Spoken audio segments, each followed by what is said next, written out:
크게 한번 아멘 하겠습니다. 할렐루야, 할렐루야. 네, 감사합니다. 오늘 우리를 가장 사랑하시는 분, 가장 우리를 아끼시는 분은 우리의 부모님들입니다. 그런 거로 하나님께서는 그 부모에게 순종하고 그 부모를 공경하라고 말씀합니다. 그럼에도 불구하고 힘들고 어렵기 때문에 더 잘 감당하라고 하나님께서 약속 있는 계명이라고 말씀하시고 축복을 약속해 주셨잖아요. 땅에서 잘 되고 장수하리라. 정말로 하나님의 말씀은 거짓말이 아니기 때문에 부모님께 순종하는 사람들이 반드시 잘 되고 땅에서 장수하는 복을 받게 되는 줄로 믿습니다.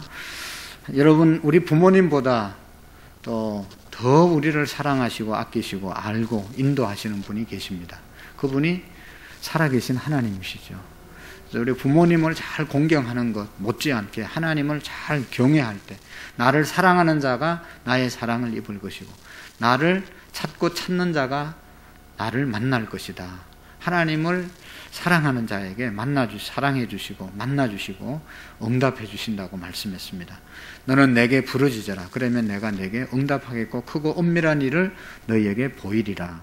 하나님을 찾고 하나님께 구하면 하나님께서 반드시 주심을 믿으시고 우리 부모님 잘 섬기는 것처럼 하나님 아버지 잘 섬기는 그런 우리의 믿음이 되시기를 바랍니다. 오늘 말씀은 이제 예수님께서 마지막 만찬을 마치시고 겟세마네 동산에 제자들과 함께 기도하러 가신 그런 내용입니다. 예수님께서 기도하러 가신 내용입니다. 예수님께서 이 땅에 사시는 동안 이 땅에 오셔서 큰 시험 두 가지를 당했습니다. 큰 시험을 당하셨는데 그 첫 번째 시험이 뭔지 아시죠? 예수님께서 40일 광야에서 금식기도 하고 난 다음에 마귀가 찾아와서 세 가지로 시험하잖아요. 이제 하나님의 일을 하지 못하게 하기 위해서 마귀가 예수님을 시험한 것이죠.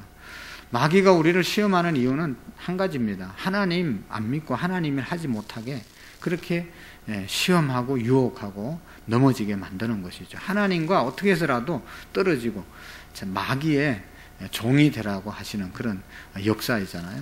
예수님께서 40일 금식기도 하고 난 다음에 심히 굶주리셨을 때 마귀가 찾아와서 이 돌을 떡이 되어 만들어 먹어라. 그러면 모든 사람이 네가 하나님의 아들인 것을 알게 될 것이다. 쉽게 하나님의 아들인 것을 증명해 보여주지 않겠나. 그렇게 유혹하지 않습니까?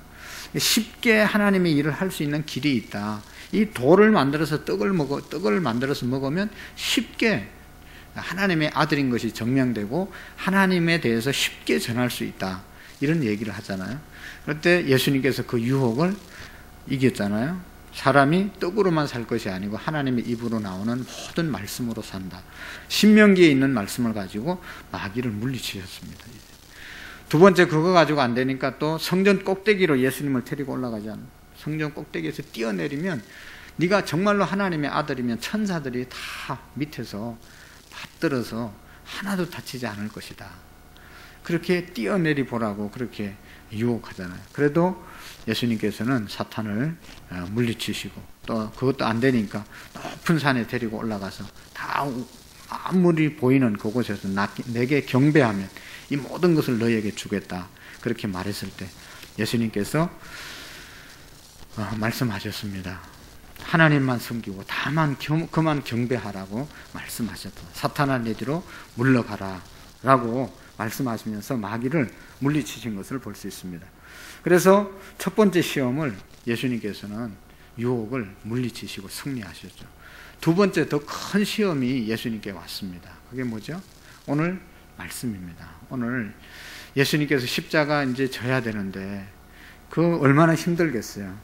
첫 번째 시험보다 더 무서운 시험이 예수님께 기다리고 있었습니다. 십자가 지시기 직전에 바로 있었던 이 시험, 이거는 대상이 마귀가 시험하는 게 아닙니다. 마귀의 시험이 아니라 나 자신과의 싸움에서의 시험인 것이죠. 내가 정말로 십자가 져야 되냐 아니면 안 주고 도망가야 되냐. 이건 자기와의 싸움인 것이죠. 사탄이 우리를 유혹하고 괴롭게 할 때는 예수님의 이름으로 떠나가라고 외치고 찬송하고 우리가 기도하면 이건 이길 수 있습니다. 여러분, 귀신 들린 사람, 우리 나타나게 귀신 미쳐서 돌아다니는 사람 붙잡고 우리가 찬송하고 기도하고 말씀 보고 하면 귀신이 떠나가잖아요. 그런데 그거보다 더 무서운 것이 있는데 바로 우리들의 자신과의 싸움인 것이죠. 우리의 자신과의 싸움에서 마귀는, 사탄은 우리를 넘어뜨리려고 하는 것입니다. 자신보다 어렵고 힘든 대상이 어디에 있겠습니까? 우리는 다른 사람과 싸워서, 외부와 싸워서는 이길 수 있고 이기는 삶을 사는데, 넘어질 때 뭐 때문에 넘어집니까? 자기 자신과 싸워서 넘어지는 거예요. 내 자신의 생각, 거기에 넘어지는 겁니다. 누가 뭐라고 안 해도 자기의 생각이 잘못돼서 부정적인 생각과 좌절과 뭐 이런 패배의식에 사로잡혀가지고 넘어지는 것이죠. 그래서 교회도 마찬가지죠. 교회의 주변에서 막 공격하면 우리가 똘똘 뭉쳐가지고 대항해서 이겨나갑니다. 근데 우리끼리 싸우면 이게 교회가 어려워지고 문제가 약해지는 것이죠. 자신과의 싸움이 가장 어려운 대상이라는 것을 우리가 압니다. 우리는 늘 외부로부터 승리하고 자기 자신에게부터 실패하는 연약한 인간의 모습을 가지고 살아가는 것을 볼 수가 있습니다.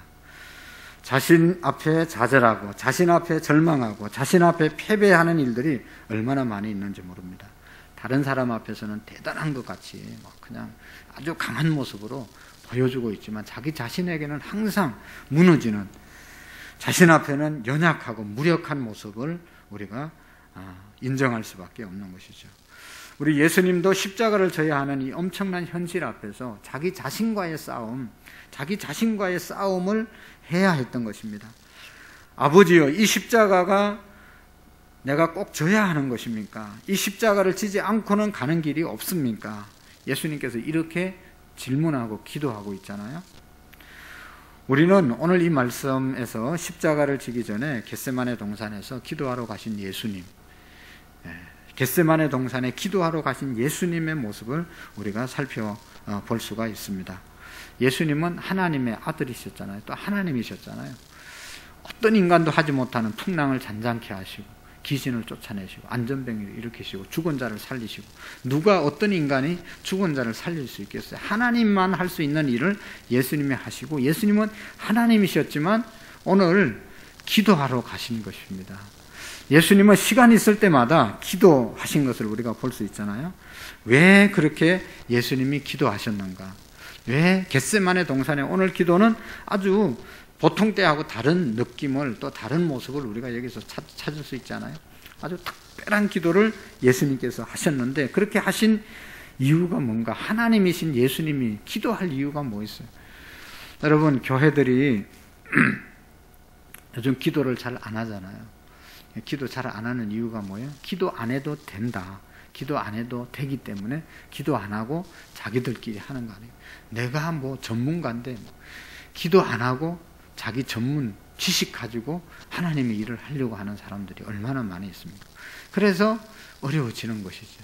거기에 마귀 사탄이 틈타는 것이죠. 여러분, 예수님도 기도하셨다는 것을 우리가 꼭 기억해야 합니다. 하나님이신 예수님이 기도하셨다. 십자가 지시기 전에. 할렐루야. 예수님은 누구든지 나를 따라오려거든 자기를 부인하고 자기 십자가를 지고 나를 따를 것이니라. 그 말은 뭐예요? 십자가를 지고 자기를 부인하고 나를 따르라. 예수님 제자, 예수님의 일, 사역 하려면 자기를 부인하고 자기 십자가를 지고 따라야 된다 말씀하셨는데, 그것이 어떻게 가능할 수 있죠? 나를 죽이고 내 십자가를 지고 나를 부인하고 나를 부정할 수 있는 그런 방법이 뭡니까? 기도해서 하나님께서 나를 그렇게 만들어 주실 때 우리가 겸손하게 나를 부인하고 나의 십자가를 지고 주님을 따를 수 있지 않겠습니까? 그래서 예수님께서도 기도하러 겟세마네 동산에 가신 것이죠. 자, 여기 한번 보세요. 36절을 한번 읽어봅시다. 시작. 이에 예수께서 제자들과 함께 겟세마네라고 하는 곳에 이르러 제자들에게 이르시되 내가 저기 가서 기도할 동안에 너희는 여기 앉아 있으라 하시고. 아멘. 예수님께서 제자들과 함께 어디로 가셨습니까? 겟세마네라고 하는 곳에, 겟세마네라고 하는 동산, 겟세마네라고 하는 뜻은 기름 짜는 털이라는 그런 뜻이 있습니다. 예루살렘 동편에 있는 작은 동산입니다.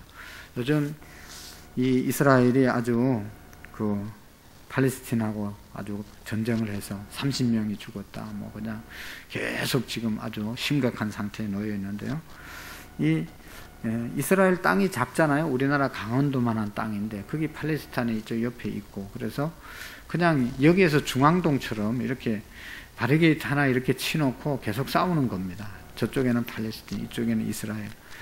그래가지고 뭐 수시로 외국인들은 이 검문소를 통과해서 관광객들은 통과해 주는데 자기들끼리는 아주 보이지 않는 아주 심각한 갈등을 하고 있는 그런 나라가, 아주 특별한 나라가, 우리가 뭐 경기도에서 서울 진입할 때 옛날에는 다 검문소 있었던 것처럼 그 검문소 하나 놓고 총 뿌리를 대고 그냥 그렇게 싸우는 거예요. 밤에도 잠잘 때도 그냥 갑자기 총을 쏠 수도 있고, 그냥 얼마나 위험한지 모르죠.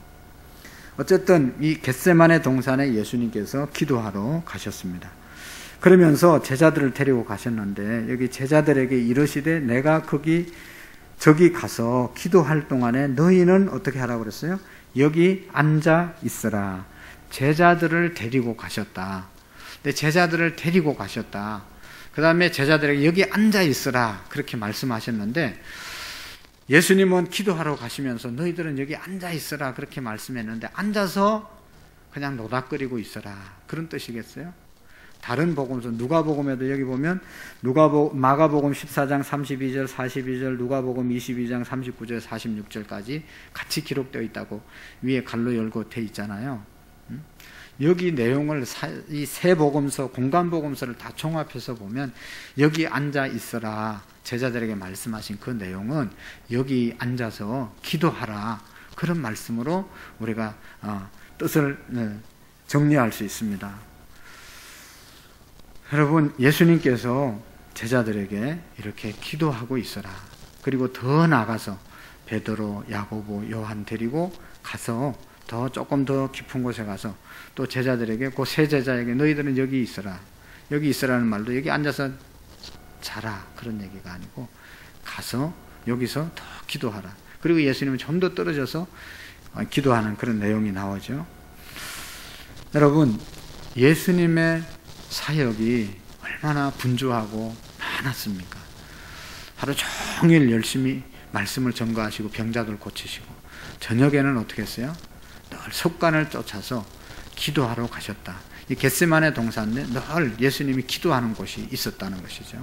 그래서 그곳에 가서 늘 기도하셨습니다.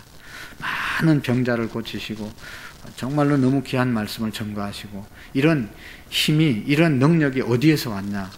이 나타나는 보이는 사역이 보이지 않는 기도에서 나타났다는 것을 우리가 깨닫게 됩니다. 여러분, 우리가 예수님도 30세까지는 일반적인 개인 생활을 하시다 3년 공생애 하시고 가셨잖아요. 모세는 80년 동안 바로 왕궁에서 40년, 또 광야에서 40년, 80년 준비해서 광야 40년을 사역했던 것을 볼 수 있습니다. 이스라엘 백성들 데리고 출애굽했잖아요. 엄청난 일을 했죠. 근데 엄청난 일을 한 것, 거기만 우리가 볼 게 아니고 그보다 더 중요한 것은 그런 일을 하게 된 과정, 준비 과정이 있었다 하는 것이죠. 예수님께서 예수님으로서 능력과 기적을 행하시는 데는 그냥 능력과 기적이 그냥 나타난 것이 아니라 거기에 오늘 말씀에 있는 것처럼 겟세마네에서 늘 기도하시던 예수님, 기도 사역이 있었기 때문에 그의 눈에 드러나는 사역이 있었다는 것을 우리가 기억해야 합니다. 여러분, 우리가 정말로 우리 교회가 교회 되기 위해서는요, 우리가 이렇게 낮에 모여서 예배드리고 또 뭐 여러 가지 행사를 하고 수련회를 하고 이 사업을 하는데 중요한 것은 그런 사역이 제대로 돌아가기 위해서는 뭐가 더 중요한 것이죠? 그런 일들을 하기 위해서 제일 중요한 것은 보이지 않는 기도의 힘이고, 기도가 있어야 그런 일들이 원활하게 돌아가는 거죠. 찬양단이 늘 찬양하고 여전도회 남전도회 회장 모임이 잘 되고 활성화되고 다 하는 것이 그냥 되는 게 아니고 새벽마다 나와서 기도하고 새벽마다 기도하시는 분들, 금식하며 기도하는 분들, 금요일마다 기도하는 분들이 있어야 교회가 교회 될 수 있다고, 하나님의 일이 하나님의 일 될 수 있다는 것을 우리가 기억해야 합니다. 예수님께서 새벽 5일에 미명에 일어나 한적한 곳에 가서 기도하셨다. 전도하시고 병자를 고치시고 말씀을 가르치시고 그 모든 것 밑에 제일 먼저 새벽 기도하시고 사역이 다 끝나고 나면 산에 올라가서 기도하시고, 기도하신 것이 예수님의 모든 사역을 이렇게 만들어 가셨다는 것을 우리가 기억해야 합니다. 여러분, 기도까지 그렇게 말하는 사람은 없지만 기도를 우습게 보는 것, 그건 교회의 가장 큰 시험입니다. 교회의 가장 큰 적은 기도하지 못하게 하는 것이라는 것을 우리가 꼭 기억하고, 어떤 이유가 있더라도 기도는 양보하거나 포기하거나 타협하면 안 됩니다. 여러분, 아무리 힘들어도 나와서 새벽 기도 하셔야 되고, 또 금요 기도에 하셔야 되고, 한 번 빠지고 두 번 빠진 사람들 보세요. 계속 못 나오잖아요. 그러다 이제 어려워지는 겁니다. 참 마음 아픈 것은 신천지는 지금도 그냥 말도 안 되는 거 가지고 열심히 자기들끼리 그냥 그렇게 하면서, 기존 교회는 코로나 때문에 어려워졌지만 자기들은 더 부흥했다 그러면서 막 요즘 또 선전하고 다녀요. 참 우리는 진짜 회개해야 되는 겁니다. 똑바로 예수님 믿어야지. 받은 직분도 있고 사명도 있고 제대로 된 신앙생활 하는 것을 가르치는데도 그거 귀담아 안 듣고 그 이단 다 잘못된 것이고, 나중에 조금 지나면 너무 후회하고 그냥 남는 거 없이 다 빼앗기는 그런 마귀에게 사로잡혀서 신앙생활 하는 사람들, 그렇게 열심히 하는데 말이죠. 우리가 열심히 기도하는 일에 더욱더 힘쓸 수 있기를 바랍니다. 예수님은 홀로 기도하신 것이 아니라 제자들과 함께 기도하셨다. 함께 가셔서 너희들은 여기에서, 9 제자들은 여기에서 기도하게 하고, 그 다음에 여기 37절 38절 말씀을 한번 보세요. 베드로와 세베대의 두 아들을 데리고 가실새 고민하고 슬퍼하사 이에 말씀하시되 내 마음이 매우 고민하여 죽게 되었으니 너희는 여기 머물러 나와 함께 깨어 있으라 하시고. 아멘.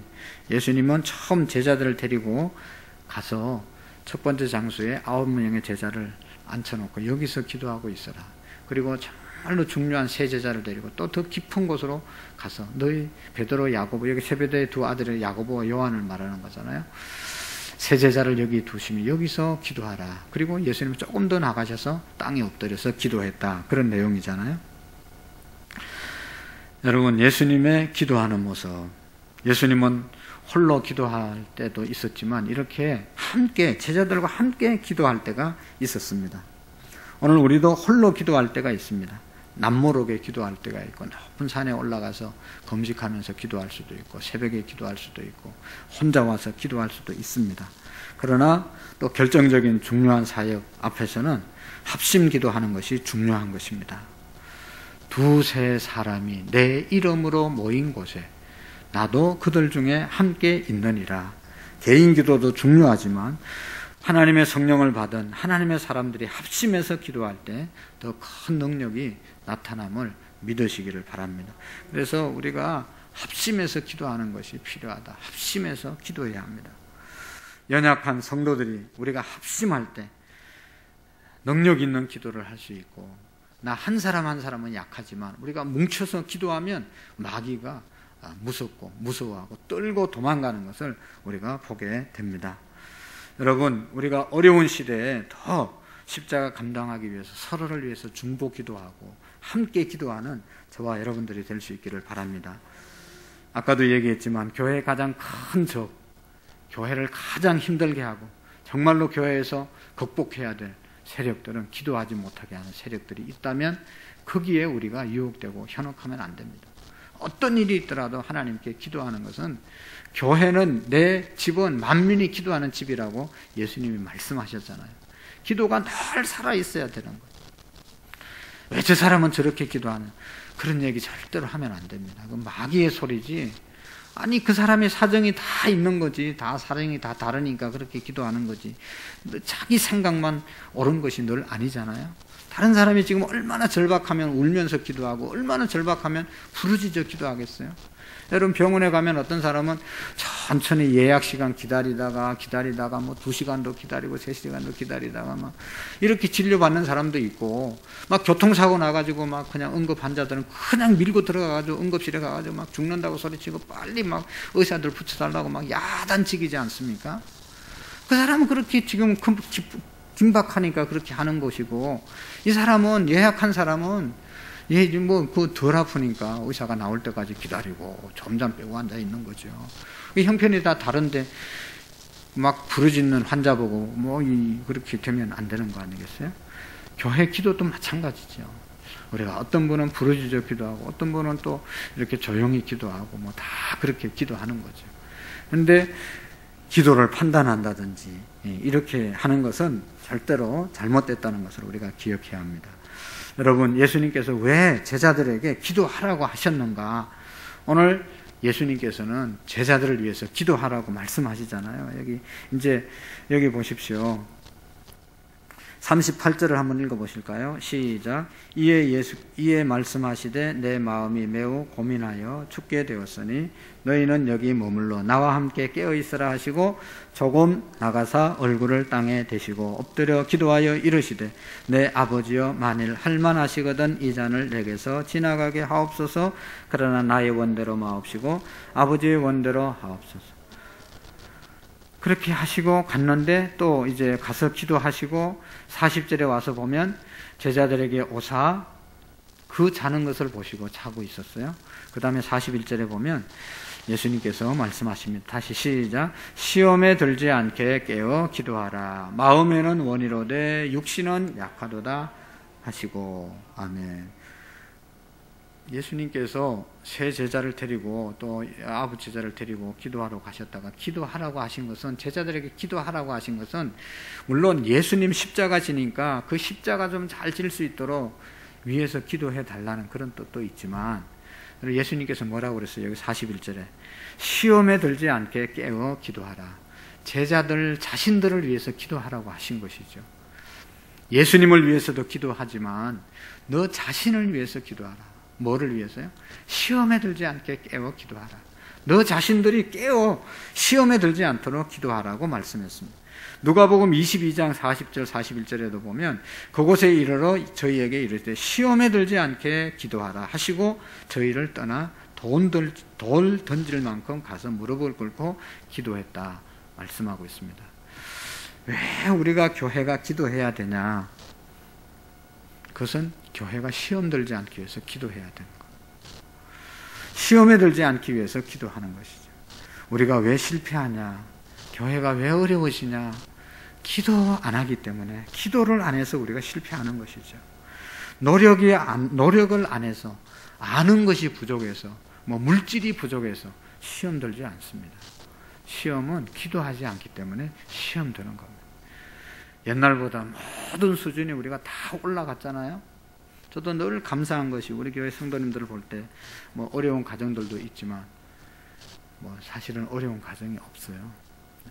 우리 대한민국 국민으로 살면서 어렵다고 하면 게으른 사람이나 문제 있는 사람이 어려운 거지, 자기가 열심히 일만 하면 얼마든지 잘 살 수 있는 그런 환경이잖아요. 내가 몸이 아파서 특별한 경우가 있어서 일을 못하면 어렵지만, 일할 수 있는, 건강하면 어렵다 소리 하면 안 되는 거죠. 왜냐하면 외국 사람들이 지금 우리나라에 일하러 왔잖아요. 그 사람들은 잘 사는데 자기 나라 살면서도 어렵다고 하면 이거는 자기 게으른 것이지, 이거는 잘못된 것이거든요. 어쨌든 여러분, 우리가 어려운 것은 내 문제라는 것입니다. 특별히 영적으로 보면 내가 기도하지 않아서 어려운 것이고, 기도를 안 할 때 우리가 시험에 들어서 어려워지는 것이죠. 많은 사람들이 시작은 잘하고 열심을 잘 내는데 시험에 들게 되면 희지부지 결말을 못 내고 끝나는 것을 보게 됩니다. 그러므로 우리가 시험에 들지 않게 깨어 기도해야 합니다. 마귀는 좋은 일도 시키고 또 나쁜 일도 시키고 그래서 다 무너지게 만드는 겁니다. 꼭 서로를 위해서 우리가 기도하고 우리 교회를 위해서 기도하고 제가 여러분들에게 꼭 부탁드리고 싶은 것은 오늘 예수님의 말씀처럼 시험에 들지 않게 시험에 들지 않도록 우리가 깨어서 기도하는 은혜가 있기를 바랍니다. 방법이 없어요. 우리가 시험은요 예수님도 시험 당했잖아요. 목사도 시험 든다니까. 목사도 진짜로 목사도 시험 들어요. 여러분 목사 시험 들게 하면 안 돼요. 근데 뭐 여러분들이 들게 해서 드나요? 내가 드는 거지. 그래요 안 그래요? 권사님 저한테 시험 줬어요? 근데 저는 시험 들 수가 있단 말이죠. 그건 내 문제지 권사님은 아무 상관은 없어요. 늘 평상대로 하는 대로 하는 거예요. 근데 내가 시험 드는 거예요. 왜냐하면 내가 기도 안 하고 내가 인간적으로 생각하면 이게 마귀라는 게 항상 섭섭병이 있잖아요. 섭섭마귀. 섭섭하게 하는 거예요. 알아줘. 이렇게 찬양을 열심히 하는데도 뭐 잘한다 소리 한 번 안 하고 말이에요. 섭섭해. 아니 어제도 안 하고 오늘도 안 했는데 왜 내일은 안 했다고 왜 시험 드는 거예요? 기도 안 하면 그런 거예요. 기도 안 하면. 할렐루야. 마귀가 시험에 들지 않도록 우리가 기도하라고 예수님께서 말씀했습니다. 마귀는 인간적인 이유, 세속적인 이유, 신앙적인 이유 여러 가지 이유를 만들어서 우는 사자와 같이 우리를 삼키려고 두루 찾아다니는 겁니다. 기도하지 않으면 마귀가 벌떼같이 달려들어서 큰 시험의 사건이 우리에게 다가온다는 것을 잊지 마시기를 바랍니다. 시시하고 아무것도 아닌 일인데도 시험에 들고 그것 때문에 하나님을 버리는 사람들이 얼마나 많이 있습니까? 시험에 들면 은혜를 받지 못합니다. 귀가 막힙니다. 눈이 어두워지게 됩니다. 그러므로 시험에 들지 않도록 늘 깨워서 기도하는 우리 교회가 되어질 수 있기를 바랍니다. 교회의 가장 큰 적은 뭐라고 그랬어요? 기도하지 못하게 하는 것이다. 기도하게 못하게 하는 것이다. 어떤 이유에서든지 기도하게 못하는 것. 이것은 마귀의 역사입니다. 그래서 우리가 어떻게 해서든지 부족하지만 늘 기도하는 그런 우리의 믿음이 되시기를 축복합니다. 여러분 예수님께서 두 번째로 여기 보면 기도에서 발견하는 것은 뭔가 37절 말씀 이제 38절 아까 읽었는데 베드로의 세베대의 두 아들을 데리고 가실새 고민하여 설프하사 이에 말씀하시되 내 마음이 심히 고민하여 죽게 되었으니 너희는 여기 머물러 나와 함께 깨어 있어라. 예수님의 기도의 내용, 예수님이 기도하는 그러한 마음의 상태, 내 마음이 심히 고민하여 죽게 되었다. 고민하여 죽게 되었다. 우리가 기도는 예수님의 기도는 찬양하는 것과 감사하는 것과 기뻐하는 것, 능력을 행하는 그런 것이 예수님의 기도여야 되는데 여기 예수님이 예수님답지 않게 고민하고 죽게 되었다. 죽겠습니다. 하나님 막 이런 거 아니겠어요? 막 너무 고민스럽고 막 힘들어하는 그런 기도를 예수님께서 하나님께 드린 것이죠. 여러분 우리가 기도 드리는 기도의 내용은 어떻습니까? 우리가 기도할 때 막 찬양하고 기도하다 찬양하고 기도하다 찬양하고 기도하다 감사하고 기도하다 막 은혜가 되고 막 이런 기도가 있잖아요. 그러나 또 한편으로는 예수님처럼 고민스럽고 막 죽겠는 그런 기도의 제목도 그런 기도도 드릴 수 있다는 겁니다. 하나님 제가 죽게 되었습니다. 하나님 우리의 가정이 죽게 되었습니다. 하나님 너무 힘듭니다. 이런 기도 예수님도 하셨다는 것을 우리가 기억해야 합니다. 겟세마네 기도는 고통스러운 기도, 너무 힘든 기도, 애통하는 기도, 통곡하는 기도, 고뇌하는 기도, 고민이 충만한 기도가 예수님의 겟세마네 동산의 기도거든요. 우리가 좋을 때는 뭐 찬송하고 기뻐하고 막 이렇게 그런 기도를 우리가 많이 감사의 기도를 많이 드려야 되지만 그것만이 기도가 다가 아니라 예수님은 그 반대의 기도를 오늘 들으셨다는 것을 우리가 기억해야 합니다. 예수님은 죄가 없으시고 능력이 있으셔서 그렇게 기도 안 해도 되는데 고뇌할 필요가 없는데 그렇게 기도하신 이유가 뭘까? 그것은 우리를 사랑하시기 때문에, 그 사랑 때문에 예수님이 그렇게 기도하셨다는 것입니다. 죽게 될 정도로 고민스러웠던 것은 하나님이 우리를 사랑하시는 그것밖에 없습니다. 히브리서 5장 7절에 보면 예수님은 이러한 모습을 다음과 같이 묘사하고 있어요. 그는 육체에 계실 때에 자기를 죽음에서 능히 구원하실 이에게 심한 통곡과 눈물로 간구와 소원을 올렸고 그의 경외하심을 인하여 들으심을 얻었느니라 말씀하고 있습니다. 예수님께서는 지성적인 기도만 하지 아니하시고 예수님은 때때로 통곡의 기도, 눈물의 기도, 애통의 기도를 하나님께 들으셨다는 것을 우리가 기억해야 합니다. 예수님께서 마지막 십자가 위에서 엘리 엘리 라마 사박다니 하면서 운명하셨잖아요. 예수님이 하나님께 마지막으로 절규하는 그런 기도도 예수님이 들으셨다는 것을 우리가 기억해야 합니다. 그래서 우리가 정말로 기도할 때 나는 고통스러울 때 예수님처럼 정말로 이렇게 애통하고 통곡하면서 고뇌하면서 죽음에 이르는 그런 어떤 막 절박한 기도를 드려본 적이 있는가 하는 것을 한번 깊이 돌아보시기를 바랍니다. 막 그렇게 절박할 때도 그런 기도를 안 드리는 것은 이건 보통 문제가 아니죠. 이건 문제가 있는 거잖아요. 나의 유익이 아니라, 나의 유익 때문이 아니라 사랑하기 때문에 사랑하는 사람을 위해서 치러야 될 그런 대가, 그것을 예수님은 치르셨다는 것이죠. 부모님이 사랑하는 자식을 위해서 치르는 대가가 있습니다. 부모에게도 자식 때문에 고독과 외로움과 슬픔에 이르는 마음들이 있을 수 있습니다.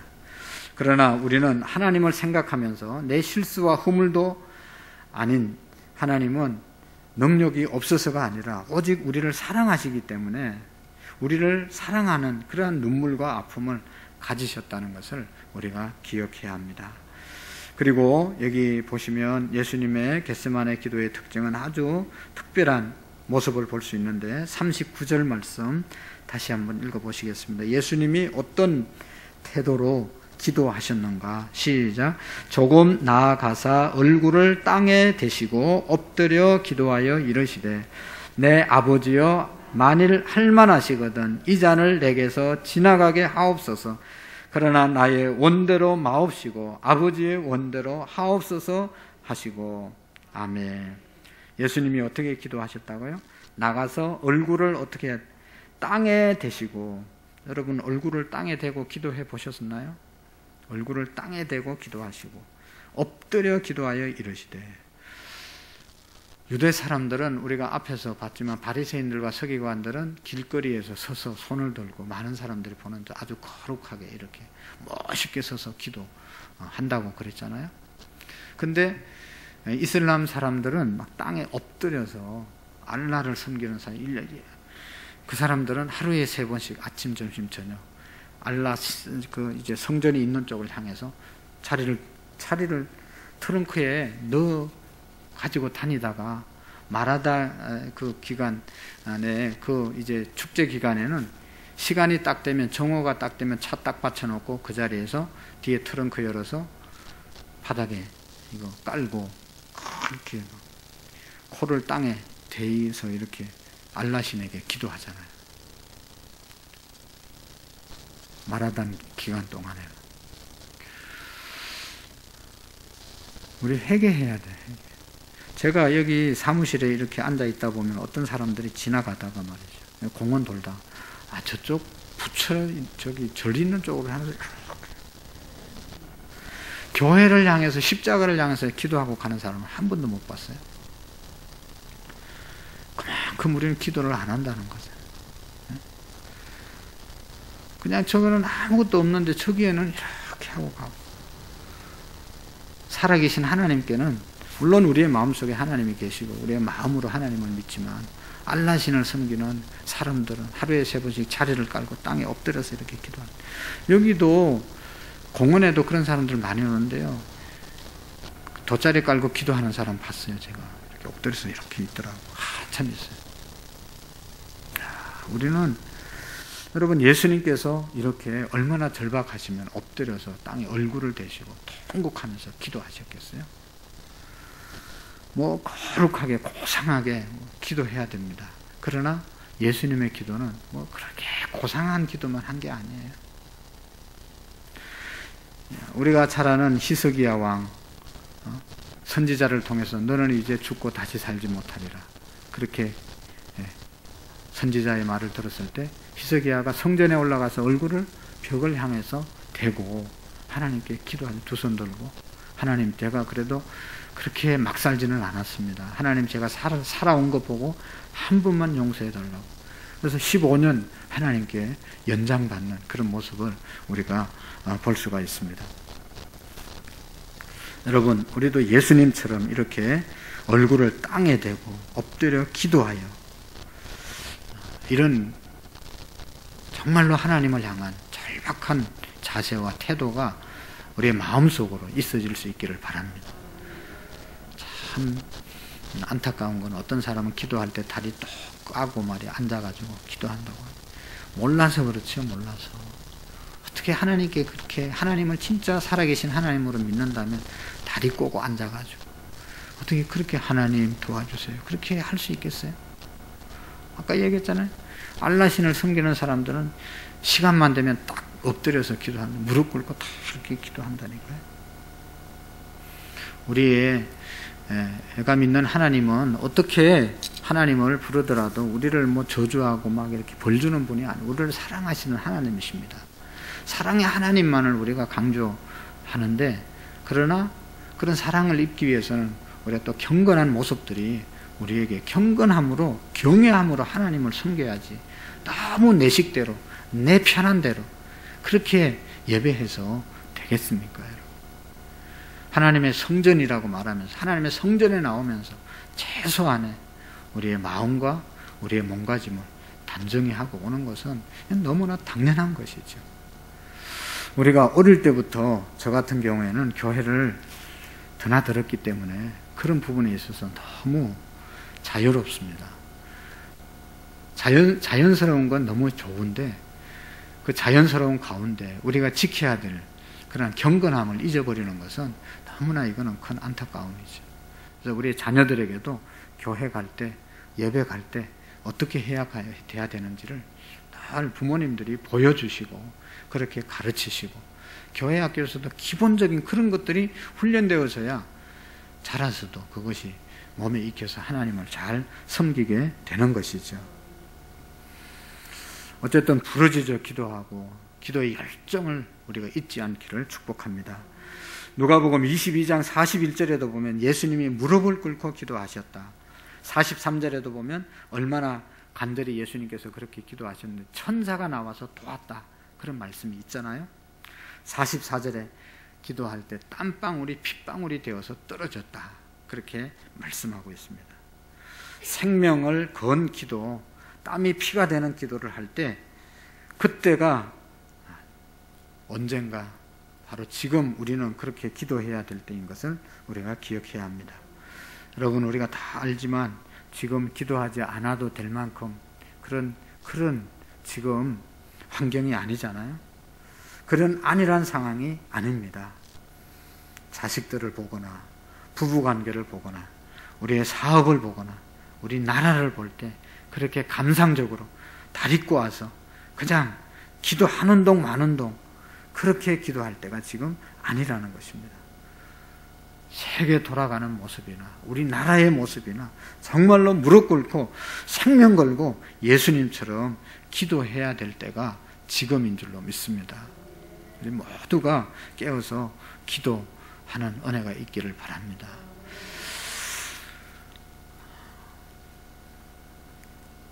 기도하라는 말씀이 들려지는 것은 축복이고 너무나 복된 기고 은혜인 것이죠. 마지막으로 예수님 기도한 내용을 잠시 살피고 마치도록 하겠습니다. 예수님께서 뭐라고 기도합니까? 이 잔을 내게서 지나가게 하옵소서. 내 아버지 할만하시거든 이 잔을 내게서 지나가게 하옵소서. 그러나 나의 원대로 마옵시고 아버지의 원대로 하옵소서 하시고 할렐루야.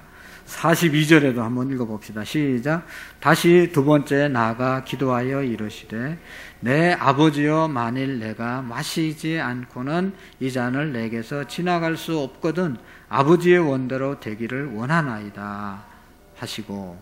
아멘. 우리가 원래 기도할 때는 내 뜻을 위해서 기도하는 거죠. 하나님, 우리 교회가 이런 일들을 계획하고 이렇게 하기를 원합니다. 그게 기도의 출발이고 기도의 시작이 기도죠. 하나님, 우리의 가정, 우리의 자녀들이 이렇게 되기를 원합니다. 그거 뭐 절대로 잘못된 게 아닙니다. 그렇게 기도해요. 우리가 어떻게 하나님의 뜻을 알겠어요? 하나님, 내가 몸이 지금 아픕니다. 고쳐주십시오. 이렇게 기도해야지. 아픈데도 하나님 뜻대로 하옵소서. 그러면서 기도도 안 하고 하나님이 알아서 고쳐주겠지. 그건 잘못된 거예요. 하나님, 제가 몸이 아픕니다. 우리 자식이 지금 시험을 앞두고 있습니다. 어떻게 해달라고 하나님께 기도하는 것, 이것이 기도입니다. 그런데 그렇게 기도하다 보면 하나님이 뜻을 가르쳐 줄 때가 있고, 하나님의 뜻은 그게 아니고 이거다 하고 하는 그런 하나님의 감동이 올 때가 있어요. 그때까지 기도하라는 것이지, 처음부터 나는 하나님의 뜻대로 기도하라고, 하나님의 뜻을 몰라서 기도 못하겠다, 그런 게 아닙니다. 우리가 예수님도 아버지여, 할만하시거든 이 잔을 내게서 옮겨주십시오. 자기 뜻을 위해서 기도했잖아요. 오늘 우리의 계획을 위해서 기도 열심히 할 수 있기를 바랍니다. 그러면 하나님께서 어느 순간에 하나님의 뜻을 알게 하시고 하나님의 뜻대로 우리를 인도하시는 것이죠. 기도라고 하는 것은 처음에는 내 뜻대로 기도했지만 나중에는 하나님의 뜻에 우리의 뜻을 복종하는 그러한 것입니다. 처음에는 내 생각과 내 의지와 내 계획 방법을 가지고 기도했지만 마지막에는 하나님의 뜻대로 하옵소서, 내 뜻을 아버지의 뜻이 꺾게 해 주십시오 라고 기도하는 것이 올바른 기도입니다. 여러분, 인성을 가지신 예수님은 이 잔을 내게서 떠나가게 하옵소서, 이게 항상 인간이 드리는 기도입니다. 하나님, 어떻게 해서든지 좋은 길로 가게 해주십시오. 좋은 길로 우리를 인도해 주십시오. 이게 우리의 기도의 제목이죠. 그렇지만 하나님께서는 이제 때때로 그렇게 기도하면 어떤 고난도 이길 수 있는 지혜와 능력을 주시고 또 피하게도 하시고 피할 수 없는 것들은 이기게 하시는 분이 하나님이신 것이죠. 우리도 십자가를 피하고 싶다는 기도를 일상에서 많이 합니다. 그러나 이것이 바로 져야 될 그러한 십자가이면 하나님께 기도하면 지게 하시는 것이죠. 기도했는데도 안 없어지는 그런 십자가는 져야 되는 겁니다. 할렐루야. 하나님, 빨리 좀 어떻게 좀 해주세요. 빨리 해달라고 계속 기도하는데도 빨리 안 되면 그냥 지고 가라는 거예요. 네? 할렐루야. 하나님, 목사 좀 빨리 끝나게 해주세요. 그런다고 끝나나요? 하나님 뭐라고 그랬어요? 끝날 때 되면 끝난다. 여 옆에 있던 목사님 아주 이제 담임한 지도 얼마 안 됐는데, 아유, 목사님 그냥 원퇴하고 싶다고.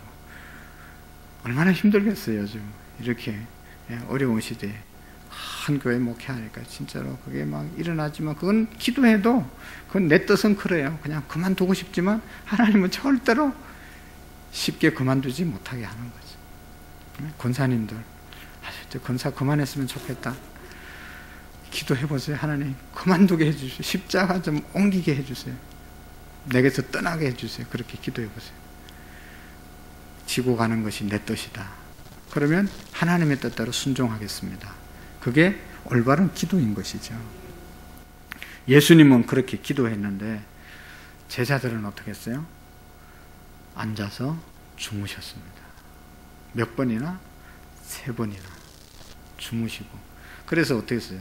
나중에 베드로가 3번이나 예수님 부인했잖아요. 3번 기도하라고 했는데 기도 안 하고 그렇게 자다가 3번 부인하는 그런 큰 실수를, 망신을 당하게 되는 것이죠. 그래서 예수님께서 깨워 기도하라고 하신 거예요. 우리가 기도해야 할 시간에 기도 안 하면 언젠가는 후회하게 되고 참 가슴을 치는 일들이 일어나게 될 것입니다. 예수님은 나와 함께 한 시간도 깨어 있을 수 없더냐. 한 시간도 이렇게 깨어 있을 수 없더냐. 주님은 오늘도 우리에게 말씀하고 있습니다. 그리고 41절 다시 한번 읽어보겠습니다. 시작. 시험에 들지 않게 깨어 기도하라. 마음은 원이로되 육신이 약하도다 하시고. 아멘.